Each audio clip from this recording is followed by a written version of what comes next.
এইভাবে খিচুড়ি রান্না করলে কী যে মজা হয়! আমি তো প্রায় সময় এভাবে খিচুড়ি রান্না করি যখনই খেতে মন চায়। আর রান্নাটা একেবারেই সহজ। প্রথমে গোটা গরম মসলা একটুখানি ভেজে নিয়ে তারপর দিয়ে দেবো বেশ খানিকটা পেঁয়াজের কুচি। পেঁয়াজ কুচিকে একটু হালকা করে ভাজা হয়ে গেলে আদা বাটা, রসুন বাটা দিয়ে দিচ্ছি। আর তারপর দিয়ে দিব জিরার গুঁড়া এবং ধনিয়ার গুঁড়া। আমি এখানে ধনিয়ার গুঁড়া, জিরার গুঁড়া ব্যবহার করেছি। আপনারা চাইলে বাটাটাও ব্যবহার করতে পারেন। স্বাদমতো লবণ, হলুদের গুঁড়া, শুকনা মরিচের গুঁড়া দিয়ে দিচ্ছি। এখন এই মশলাটাকে খুব সামান্য পরিমাণ পানি দিয়ে কিছুক্ষণের জন্য কষিয়ে নিব।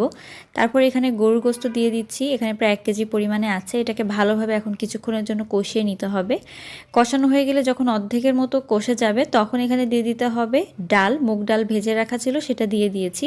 কয়েকটা আলু দিয়ে দিলাম খোসা ছুলে, ছোট সাইজে যে আলুগুলো হয়। তারপর দিয়ে দিলাম পানি।